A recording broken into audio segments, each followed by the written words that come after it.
Hey, howdy, hey, and welcome to another episode of Disney Assembled. I'm Troy, And I'm Mimi. and we are your happy little father-daughter podcast, here to create joy and share our love for all things Disney. Disney Assembled is sponsored by our patrons over on Patreon.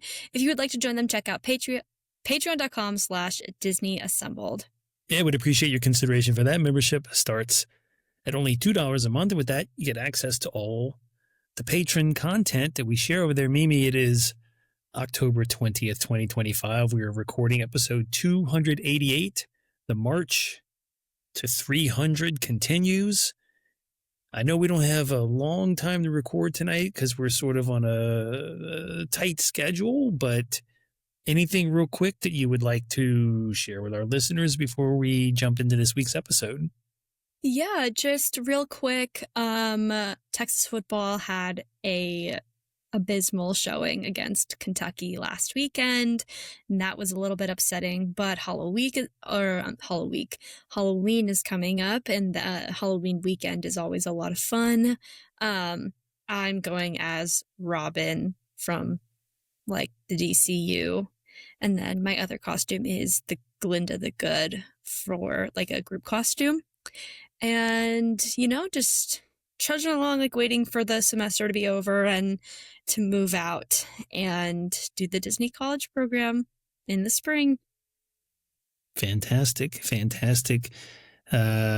like you like going on. Yes, the Texas game was not a fun one to watch, but maybe this week will be better. You never know. Are they playing this week? Hope so. They play Mississippi State this week. Yeah, well, let's hope for a better game this week. But we have a really cool topic this week. At least I think it's a cool topic because I've been paying attention to some of the comments we get, especially on our TikToks. We do post videos on our YouTube channel. We post them on Instagram. We post them. We share the link on Blue Sky and on Threads. But TikTok seems to get the most interaction from people who watch the little short videos we put out. And one of the trends I've seen, and of course, these people that are watching the TikTok videos, they may not have, I would venture a guess they haven't heard the entire episode that those videos came from because they're clips from our episodes. But one of the comments we've been getting recently is about how not everything in a Disney park needs to be made for little kids. And we didn't say that everything needed to be made for little kids, but we were pointing some things out about certain parts of the parks that were not really as little kid friendly as others. And people were like, what are you talking about? Not everything has to be for kids. I was like, well, I don't disagree with you. So I thought this episode, we would maybe talk about some of the things in each of the 4 Disney World parks that we feel are really are fun to do without little kids. So whether you have an older child or you're a teenager or a young adult or an older adult, just things that are more enjoyable for people in that category, right? And maybe some of our listeners will agree with us. Of course, we'll have the answer to last episode's trivia question, a new trivia question at the end of this episode, and of course, a Disney dad joke of the week. Before we jump into that, did you see the news came out today that apparently Disney is going to be celebrating America's 250th birthday, right? The 250th birthday is on July 4th, 2026. And one of the big announcements today was Patrick, the flight attendant on Soarin', did a video where there's a new version of Soarin' coming out to Disneyland and Disney World, Soarin' Across America. I don't know any other details except that it's coming out in 2026. You may be there to see it. I may be there to see it. What do you think Soarin' Across America is going to have in it? What do you think is going to be in Soarin' Across America? I think it's going to be similar to Soarin' Around the World. It'll just be across America. I think definitely we're going to see Lady Liberty, and I think we're probably going to see, hopefully, the Chicago Bean. That could be kind of silly, and the St. Louis Arch, right? From Texas, I'm not sure if we'll get anything from here. We don't have any big monuments, I guess. The Space Needle is probably going to be in there. That could be cool. Maybe it'll go to Walt Disney's hometown in Marceline, Missouri. That might be interesting. I don't know. In The second half of the announcement from Disney World about Soarin' Across America was that they are doing a Celebrate America event, celebration, I guess, at Walt Disney World. I think this is an interesting move considering the connotation with patriotism right now. I'm not going to sit here and say that patriotism is bad. It's not what I'm arguing. But I think that this is this is, not everything is political, and this show is certainly not political, but I think that that is a very interesting move. And I can't quite figure out in what direction that move is. But I think it's apolitical. I think it has nothing to do with politics. I think it's just celebrating America's birthday, and I think they're going to just I don't think it's possible. I don't think it's possible to do something that is apolitical, that comes down to like patriotism and celebrating the birthday. But I know that that's not everyone's opinion, but that's just what I'm learning from reading at college. Read the press release from Disney, because it does get into some detail about some specifics that they're going to be doing in advance of July 4th. They're doing a big, across all their broadcast platforms, a 24-hour broadcast of a bunch of different celebrations of America. I think they're going to be doing, they announced that they're doing some charity donations to veterans groups. I know they're doing a lot to celebrate. That's a lot of good work. The veterans, and some special deals for them to come to the parks and be involved. And again, I think the big thing for the parks is the Soarin' Across America, which is Sam the Eagle going to be? Is there a possibility for Sam the Eagle to make an appearance in Soarin' Across America? But I'm into Soarin' Across America as a concept, though. Yeah. I think if the show had always been Soarin' Across America, I think that could have worked.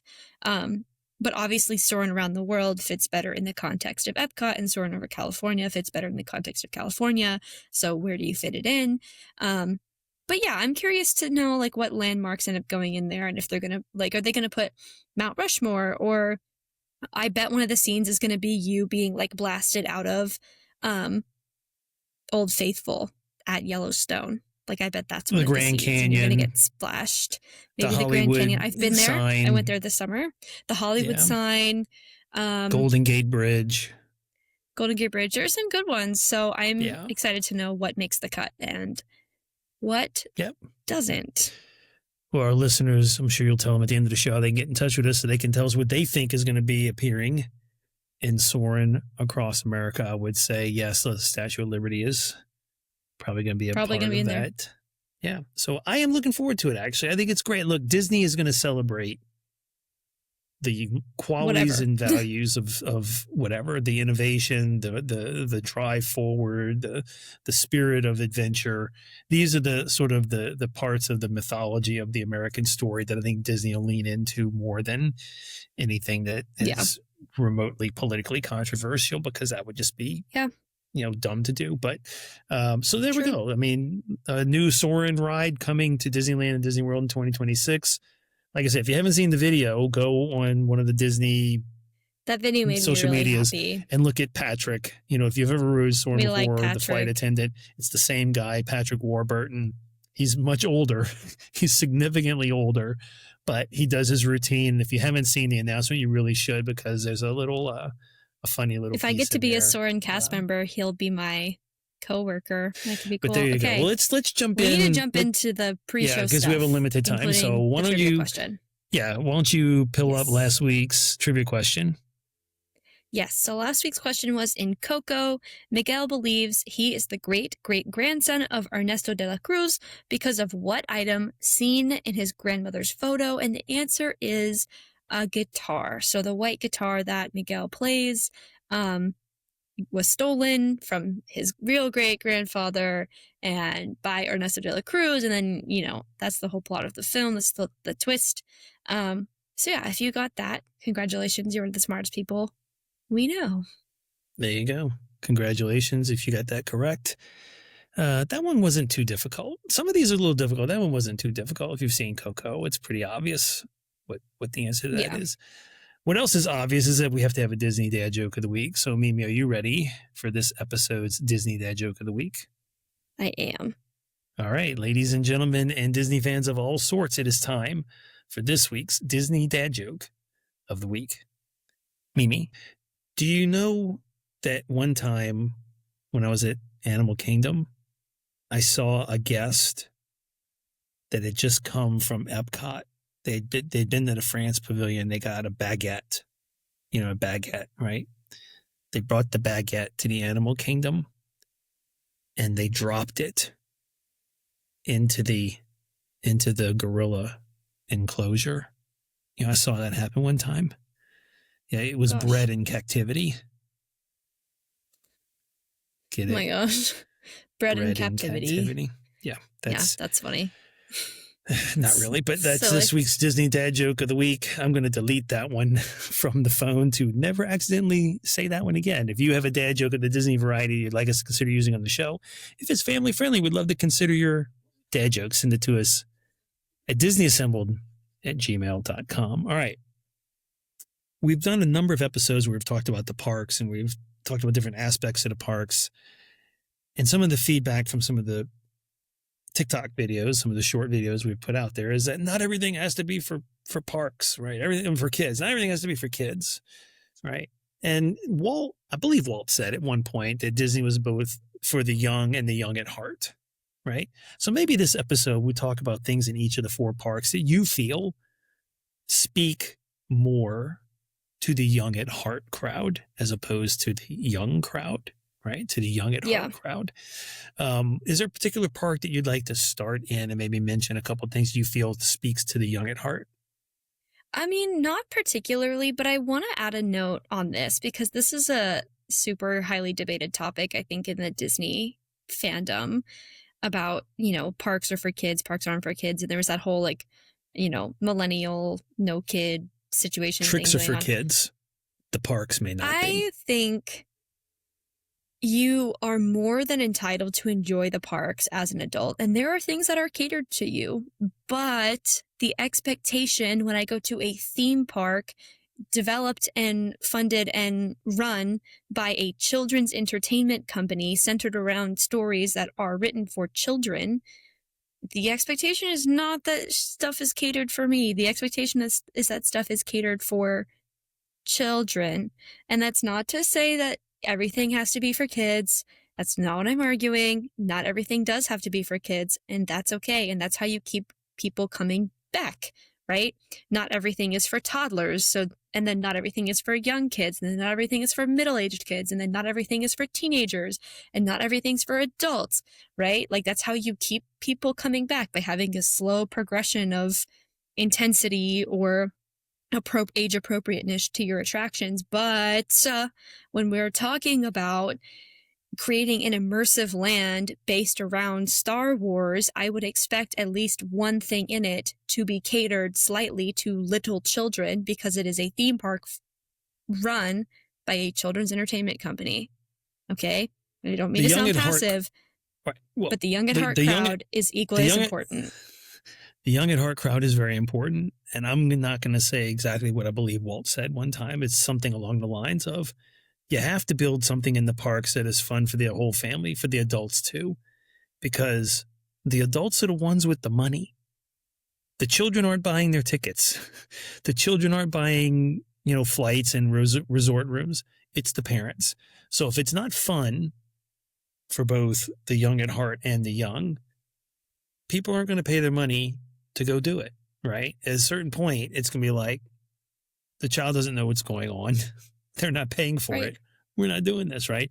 So, yes, the young at heart crowd is very important to the Disney parks because these are the people who are paying to go to the park. Now, let's just start in Animal Kingdom and get it out of the way. I think Animal Kingdom, for the young at heart, has a decent percentage of things there. Everest is for the young at heart. I would say Avatar Flight of Passage is for the young at heart. The River Rapids is more for the young at heart. Maybe not Flight of Passage. What little kids are getting on Flight of Passage? A lot of them. You're the only grown Little man bitty that I know kids that in does. strollers are getting on You're the Flight of only grown man Passage. I know that does not get on Flight of We're not Passage. talking about that. We're talking about little kids. Little kids aren't getting on Flight of Passage. Yes, they are. They don't meet the height requirement. Kids are getting on Flight of Passage. But kids they have to be old on enough. Everest. But I'm talking about little kids. Yeah, like to a point, yeah. I mean, but how old is little kids? Younger than 5? Any kid younger than 5 isn't riding anything. If you're under 4 feet tall, you're not getting on Flight of Passage. You're not riding much of anything if you're young. If you're smaller than 4 feet tall. But that's my point. And so the point of this conversation is around the things that are for the young at heart. I think Flight of Passage. I just don't think Flight of Passage meets that requirement. But the Avatar IP is not for little bitty kids. They don't know it. They can't. It's for older kids. Yeah, that's fair. For sure. I just think the attraction might be scary for little kids, but they're capable of doing it. Versus I think Everest is one that is definitely designed for the young at heart crowd. I think Flight of Passage was supposed to be more like medium thrill, middle of the road. If you got little bitties in Animal Kingdom, you're going on Rafiki's train thingy and you're going to the petting zoo. You're going on the safari. You're looking at the animals. You're not riding Flight of Passage. You're not riding Everest. You're probably not getting on the River Rapids ride either with little bitty bitty kids. I mean, the kids have to be a certain age to do that, right? Maybe I've just never had kids, so I don't really have a threshold for what kids are actually like willing to do. The Dino Land stuff was for the little kids. Now that's getting replaced. That was definitely for the little kids. The Encanto stuff will be for little kids. The carousel, it'll be in there for little kids. The Indiana Jones ride will be for older kids and for young at heart crowd. Older kids, but definitely not exclusive because there were plenty of younger kids on Indiana Jones in Disneyland. I wouldn't put Indiana Jones in the same category as Everest in Flight of Passage. But I didn't see many kids under the age of 7 or 8 on that attraction. There weren't any 3 and 4-year-olds getting on that thing. No. Definitely not. That's my point. Yeah. So. Yeah, but I think Animal Kingdom's got like a pretty healthy mix for sure. I think also, and I'm going to keep bringing this up on all the parks, I think the beverage options in Animal Kingdom are sort of a slept on part of Animal Kingdom that is catered to the young at heart. I don't. There's good lounges there. Right. There's great lounges. I don't participate in the like alcohol like consumption at Disney World because I'm underage. But I intake a lot of like Disney media, and a lot of people that I watch do food reviews, and they are of age, and it's just part of trying the menu somewhere is trying the drinks. And I think Animal Kingdom has a lot of lounge areas and drink options. Obviously, it's not the drinking park. Like, it's not the one you think of when you think about getting an alcoholic beverage. But I think its food in general is pretty underrated for the young at heart crowd. Right. Very few chicken tenders to be found. I mean, soon when they change Harambe Market, which is also happening, but as of right now, not very many chicken tenders to be found in Animal Kingdom, which is definitely not catered to little children. Animal Kingdom, it's a good balance between stuff to do for the young and the young at heart. Mm-hmm. Yeah. Where do you want to go next? Hollywood Studios or Magic Kingdom? Let's go to this. Let's go to the studios. You want to go to studios next? We'll go to the studios. The studios is, I think, TikTok's most controversial topic because, I made the argument that there isn't very much for little kids to do in the studios, and everyone got mad at me. So let's talk about it. I think that there is an influx of young at heart things to do in the studios. Rise of the Resistance, the Tower of Terror, Rock and Roller Coaster, Slinky Dog to a point. It's a kid's coaster. So there are kids, but maybe not 3-year-olds. Maybe 3-year-olds. Yeah. I don't know what 3-year-olds are into. Even younger maybe kids, the Millennium Falcon. I can't see a 3-year-old being completely successful on the Millennium Falcon. They're not going to be tall enough. Bouncing around. Oga's Cantina, huge part of Star Wars, definitely something for the young at heart. I think the lightsaber experience is also maybe a young at heart thing because I mean, I went to it and there were kids and plenty of kids build lightsabers every single day. It was just like there was like a very clear difference in understanding the story between the young at heart and the young. What else is there? But the I Indiana think that Jones what stunt show is available to everyone, but it might be a little frightening for little bitty kids that don't understand what's going maybe on. I think a show can be fine for anyone. I can't count a show as being for the young at heart. But yeah, the studios has quite a bit for grown-ups to enjoy. And that whole area that's being renovated right now where the animation courtyard thing is going to be will be for all ages. I mean, it'll be stuff there for younger kids because the Disney Junior stuff Right. will still be there to some extent, and the Mermaid And the Little Mermaid is show there, and yeah, I think like what the studios doesn't have is something specifically designed for the like the baby range, like infant to like 4 range, which is I think what skews the perception. I think almost every other park has something you can take an infant to, or a 1-year-old to, or a 2-year-old to. The studios just like really doesn't, it with the exception of like Cars, I think, and maybe the alien swirling saucers. So I think that changes the perception because the comparison, like the baby ride comparison, is the alien swirling saucers, which is Mickey still and a ride Minnie's. that I think you they can do have. Mickey and Minnie's. Yeah, and Mickey and Minnie's. Mickey and Minnie's is fair. Sorry, I screamed. Mickey and Minnie's is fair. But I think that because there's like no like dedicated kids area or dedicated kids activity space, it doesn't seem as catered towards adults. Does that make sense? Do you understand what I'm saying? Yeah. Like the scale is not like this, it's like this. And so it makes this look less intense than this. Right. So I think it's a park with good balance because I still think there's enough in there for little kids to be excited about with the Toy Story Land and Mickey and Minnie's ride. And the characters are very prevalent in Hollywood studios, which is definitely something kids are interested in. Right. There's I think they have Disney Junior character meal over on in one of the restaurants. And they have the Beauty and the Beast show and not even Lightning McQueen anymore. Yeah. Yeah. So, yeah, I think a good balance. But again, not everything is for kids. And I think it's a park that has put some things out there for the young at heart to go to and to be able to hang out in without. I mean, it's not like Magic Kingdom when you walk through Fantasyland. Right. Right. I mean, it's not the stroller brigade. Right. That is the strollers are there. I mean, and it's fine. I'm not upset, but that's where the little kids go because that's their stuff, right? That's their stuff. And I think the studios has a good amount of stuff designed for the young at heart, especially because going even into like the generational thing with Star Wars, which is something that we didn't really address. Peak Star Wars was when you were a kid and when the generation immediately, and when the millennials were children. My generation doesn't really get great Star Wars. It gets fine Star Wars. The Mandalorian was fine, and the sequel series was poorly received, but, you know, overall, it is pretty universally acknowledged that the original trilogy is the best one.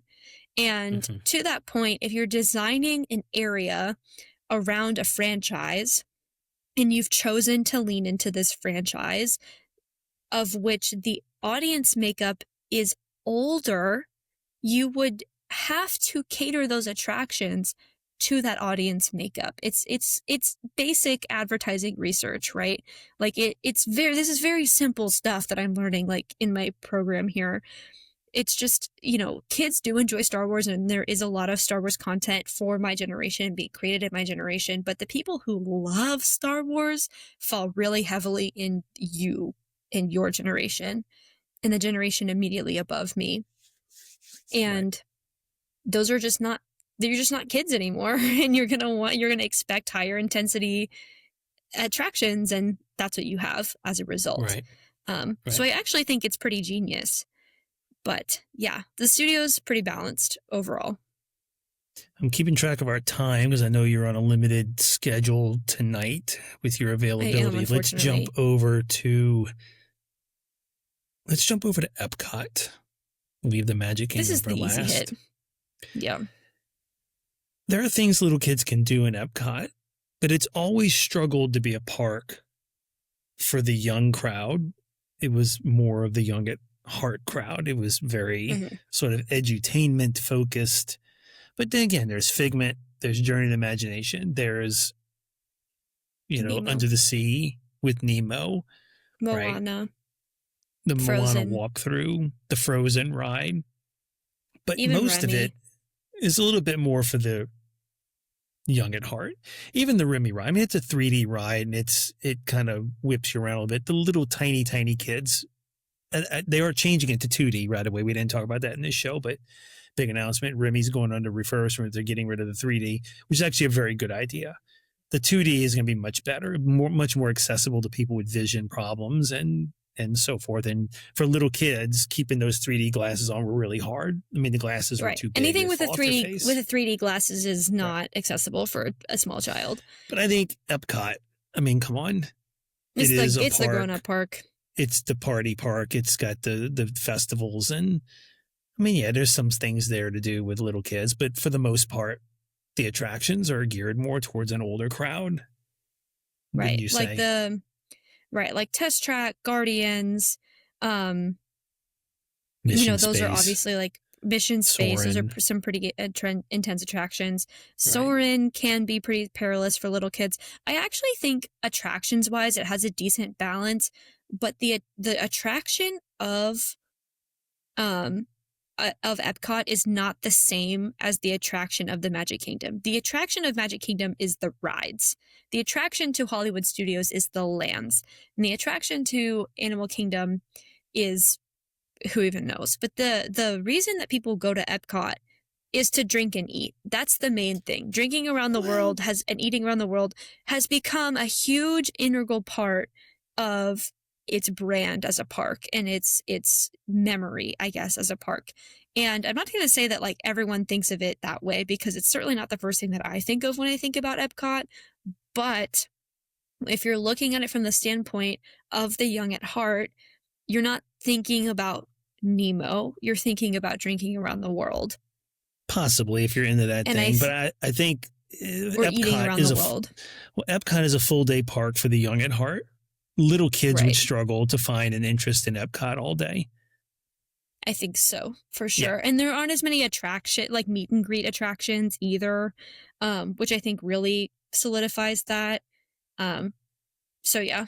We're about 30 minutes into this episode. I think it's a good opportunity for us to swing on over to the last park, the Magic Kingdom, which on the surface appears to be more for the young than the young at heart. But I think if you look at it carefully, the balance is there if you're willing to go in certain areas of the park. So, for example, Tomorrowland is a little bit of both, but Tron and Space Mountain are not really for little kids.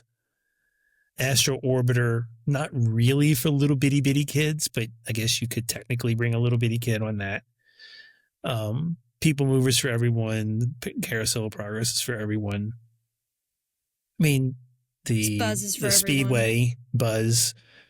So it's got a good balance there. I think Fantasyland is dense. There are so many attractions in Tomorrowland now that you're listing them out. Fantasyland, Seven Dwarves is a little bit more of a thrill ride, but the rest of it is pretty much for the young and the young at heart. Storybook Circus for the young, not really for the young at heart. Dumbo, Barnstormer, Frontierland, Thunder Mountain, and Tiana for the young at heart. Not really made for little bitty kids. Yeah, I think the attraction for the young at heart in Magic Kingdom doesn't come from rides necessarily. I think it comes from being able to like really release that inner child and like the magic. I think the magic is something that really applies to everyone. It's the nostalgia factor. It's the nostalgia. And I think it also comes from things that little kids may or may not have the patience to do.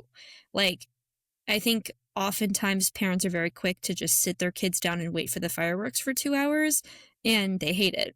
Like, they don't want to be doing that. And I think an adult is more easily capable of doing so. I think really taking your time and enjoying the dining experiences in Magic Kingdom because your priority is not meeting characters is something that the young at heart are more easily inclined to be able to do. The dessert party, that kind of stuff. Parades are probably more for the young because you don't have to necessarily sit and wait for them for super long, depending on where you want to watch it. But I think the young at heart appeal for Magic Kingdom comes from the less tangible in comparison to the other parks. I think even the rides like Pirates and Haunted Mansion, which are not considered thrill rides, but they're not without their element of a little bit of, if you're a little bitty kid, you could be concerned. I mean, the Haunted Mansion with the being dark and loud, the pirate drop and being dark, it could be frightening to little kids. Jungle Cruise and Tiki Room are pretty much for anybody, right? You may not get the jokes, but they can do it. But the young at heart, there's a lot in the Magic Kingdom that is not really specifically geared towards kids. The Magic Kingdom, the majority of the stuff there is for families. Any age can pretty much do almost everything with the exception of a few thrill rides. Mm-hmm. And I think that's intentional.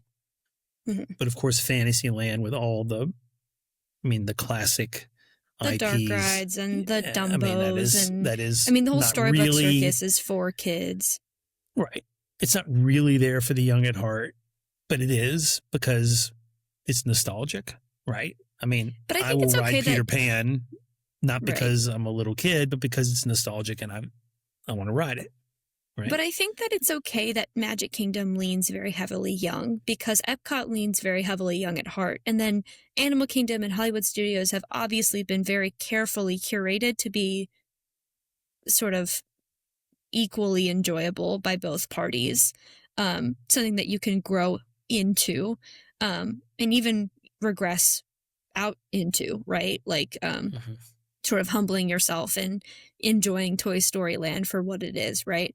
But yeah, I think Magic Kingdom is really interesting for the young at heart because there are tons of kids. It's definitely like the beacon for children for sure, and as it should be, right? Like kids have a space in Disney World. Well, you meet the princesses, the castles there, and yeah, that's just the reality of the situation. Yeah. But there's a lot more to do for a young at heart person than I think one might realize. Well, I know we're short on time, but there it is. We have proven once and for all. We clearly said we don't believe that the Disney park has to be just for kids. There's stuff there for everyone, including the young at heart, the older crowd. So, of course we believe that. We go there and we're grown-ups. Right. That's right. That's right. Well, listen, our listeners may have their own opinions about things that are better for the young or the young at heart. So why don't you give them this week's trivia question and then tell them how they can get in touch with us, give us their opinion. Yes, of course. So this week's question is what famous that did not come out right.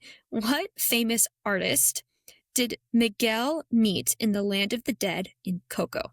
So if you know the answer to that question, or if you have any thoughts, comments, opinions, questions, concerns about this week's episode, please feel free to send us an email, disneyassembled@gmail.com, or you can send us a message on Instagram, Facebook, all the social medias, all at Disney Assembled, except for Twitter. We are not on Twitter.